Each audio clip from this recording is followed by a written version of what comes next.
Kim Se-ron, ditemukan meninggal di rumahnya pada hari Minggu, 16 Februari kemarin.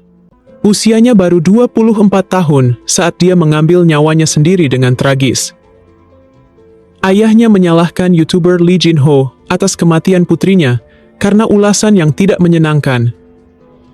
Tidak ada catatan atau surat wasiat yang ditinggalkan oleh Kim, sehingga mempersulit proses penyelidikan. Kim telah menghilang selama 2 tahun setelah kecelakaan mobil yang secara langsung mengakhiri karirnya. Sebagai tulang punggung keluarga, dia berusaha bangkit lagi dengan bekerja part-time di sebuah kafe, mengubah namanya menjadi Kim Ah-im, dan rela membintangi film produksi murah. Namun tidak peduli seberapa keras dia mencoba, dia kehilangan sentimen publik yang membencinya. Apakah jasad Kim akan diotopsi untuk mengetahui dengan cara apa dia mengambil nyawanya sendiri? Apakah YouTuber Lee Jin-ho akan mendapatkan sanksi hukum? Berikut adalah kronologi kematian tragis Kim Se-ron. Kim Se-ron lahir di Seoul pada 31 Juli tahun 2000. Kim memiliki 2 adik perempuan, yakni Kim Ah-ron dan Kim Ye-ron, yang juga merupakan aktris. Dia bersekolah di Sekolah Dasar Myang di Seoul dan lulus dari Sekolah Menengah Yangil di Ilsan pada 2016. Dia memulai debutnya di dunia akting saat baru berusia 9 tahun dan segera mengambil peran utama dalam film A Brand New Life. Dia memerankan seorang gadis muda yang ditinggalkan oleh ayahnya, dan peran ini membutuhkan tingkat kedewasaan dan kedalaman emosional yang bisa dilakukan oleh seorang anak kecil. Meskipun demikian, dia mampu memerankan peran itu dengan sempurna dan mendapatkan kekaguman dari pemirsa dan kritikus. Kim menjadi orang termuda yang pernah diundang ke festival film ketika film itu diputar, dan pencapaian ini memperkuat posisinya sebagai calon bintang masa depan. Selama masa kecil dan awal remajanya, Kim terus dipuji karena aktingnya yang luar biasa, di mana dia memenangkan satu persatu penghargaan, yang menjadikannya salah satu aktris anak paling sukses di Korea Selatan. Namun, terus-menerus menjadi pusat perhatian di usia yang sangat muda, juga menyebabkan banyak masalah. Kim baru berusia 13 tahun saat dia terlibat dalam skandal besar pertamanya, ketika foto-foto dirinya merokok dan minum dengan teman-temannya dirilis secara online. Melihat seorang gadis muda di sekitar rokok dan botol anggur membingungkan publik Korea, dan banyak yang mempertanyakan bagaimana dia bisa menemukan dirinya dalam situasi yang kontroversial di usianya yang masih sangat muda. Bahkan perilaku seperti ini akan dianggap memalukan untuk orang dewasa di Korea Selatan. Publik mengkritiknya dengan keras, dan Kim berdalih bahwa semua tuduhan itu adalah kesalahpahaman, dan menuduh sekelompok pihak menyebarkan rumor palsu karena mereka cemburu padanya. Meskipun ada kontroversi ini, karirnya tidak banyak berubah, dan dia terus berakting dalam peran yang sukses, terutama dalam film A Girl at My Door, The Queen's Classroom, dan High School Love.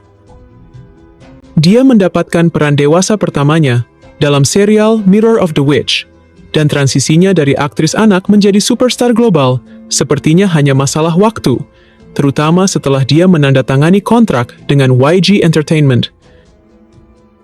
Namun sementara karir aktingnya tampaknya berkembang, masalah pribadinya semakin buruk pada tahun 2018, ketika halaman penggemarnya yang paling populer tiba-tiba saja ditutup.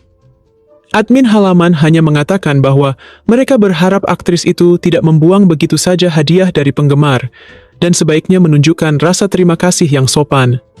Meskipun tidak pernah ada bukti tentang Kim membuang hadiah dari penggemar, banyak orang yang masih kesal padanya pada titik ini. Reputasi Kim telah ternoda pada tahun 2020, ketika dia tiba-tiba meninggalkan drama berjudul Dear M, yang diduga karena namanya ditaruh di belakang Park Hye-seo. Reputasinya mendapat pukulan lain tak lama setelah dia bersumpah serapah selama acara TV. Insiden itu terjadi ketika dia mencoba menangkap ikan, dan dia mengeluarkan kata-kata umpatan karena frustasi setelah gagal. Pemeran lain dan staf acara menganggap momen ini lucu, dan semua orang tertawa, tetapi publik Korea memiliki reaksi yang sangat berbeda. Mereka mengkritik perilakunya dengan mengatakan bahwa tidak sopan untuk bersumpah serapah di depan kamera dan di depan orang yang lebih tua. Jadi masyarakat internet mendesaknya untuk merenungkan tindakannya. Reputasi Kim Se-ron mengalami pukulan terakhirnya pada tahun 2022 ketika dia terlibat dalam sebuah insiden yang mengakhiri karir gemilang aktingnya. Pada 18 Mei 2022, Kim mengemudi dalam keadaan mabuk di distrik Gangnam sekitar pukul 8 pagi. Dia menabrak beberapa bangunan termasuk trafo, pagar pembatas jalan, dan pohon-pohon jalan. Dalam kecelakaan itu, trafo rusak dan listrik terputus selama sekitar 3 jam di 57 tempat, termasuk toko-toko di dekatnya, yang menyebabkan kerusakan pada pedagang. Keesokan harinya, agensinya Gold Medalist merilis pernyataan yang mengatakan bahwa Kim Se-ron sangat merenungkan kesalahannya yang nyata. Kerusakan yang disebabkan oleh kecelakaan itu sedang dikompensasi sebanyak mungkin. Saya akan melakukan yang terbaik untuk bertanggung jawab sampai akhir. Kantor berita Yonhap melaporkan bahwa kadar alkohol yang ditemukan dalam diri Kim melebihi 0,2%, yang merupakan pelanggaran DUI di Korea Selatan.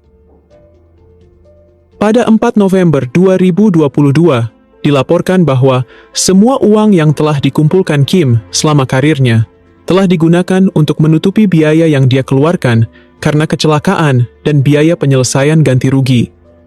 Pada 8 Maret 2023, Jaksa Pengadilan Distrik Pusat Seoul meminta denda sebesar 20 juta won atau setara dengan 224 miliar rupiah.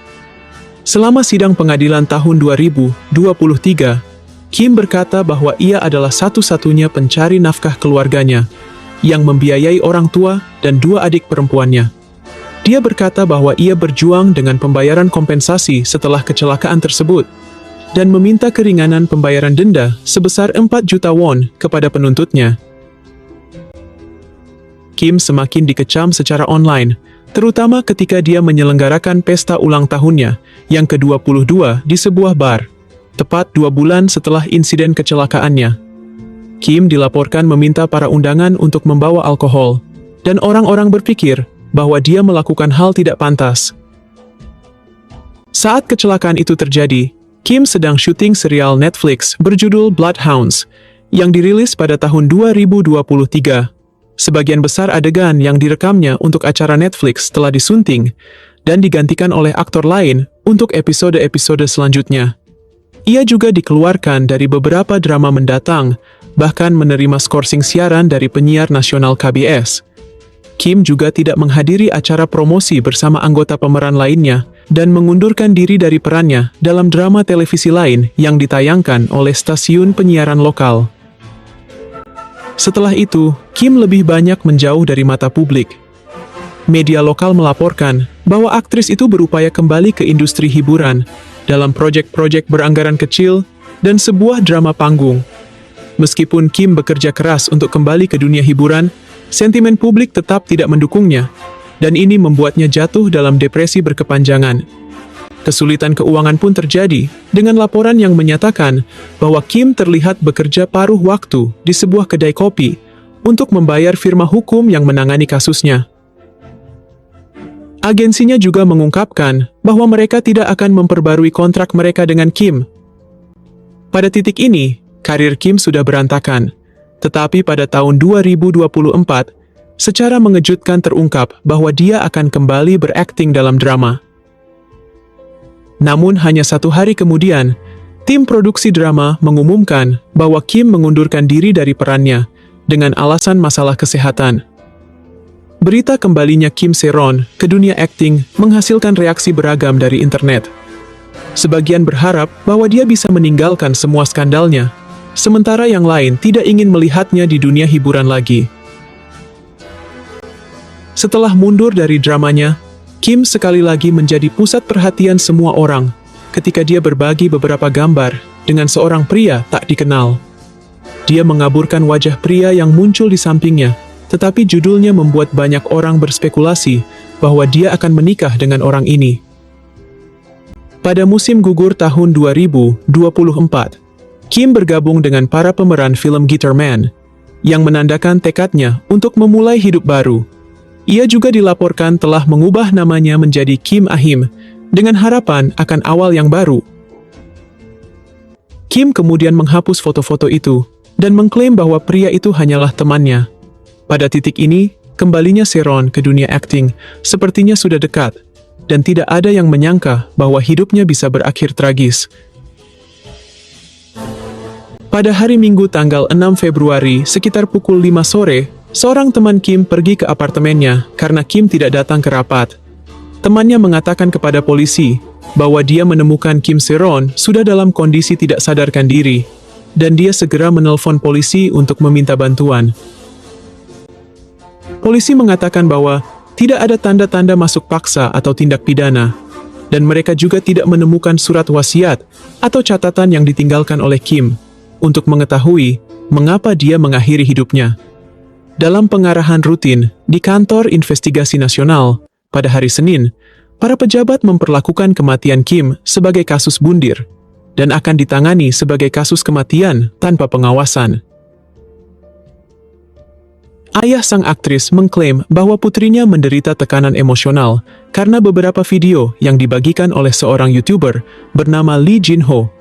Ia menunjukkan sebuah video yang mengkritik putrinya karena membagikan foto-foto bertema pernikahan di media sosial.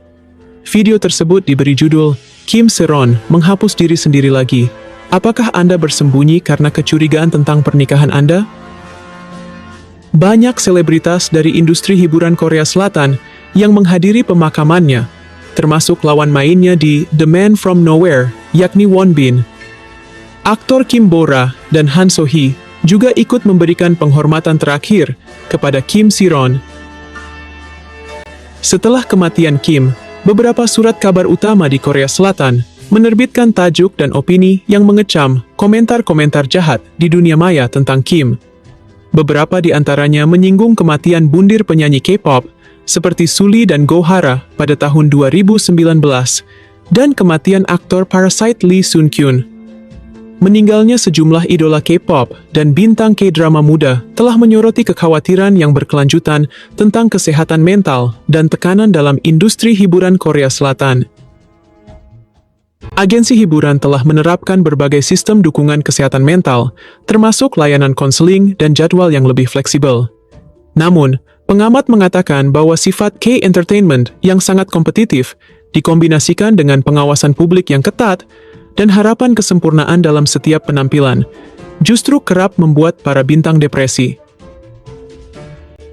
Peristiwa tragis ini sekali lagi menyoroti tekanan cancel culture, dan banyak penggemar menduga bahwa perundungan yang tak henti-hentinya memainkan peran penting dalam akhir hidup Kim Seron. Menurut kalian, apakah YouTuber Lee Jin-ho akan mendapatkan sanksi hukum? Apa yang sebaiknya dilakukan oleh industri hiburan Korea Selatan untuk mencegah jatuhnya banyak bintang di masa depan? Tolong beritahu pendapat kalian di kolom komentar.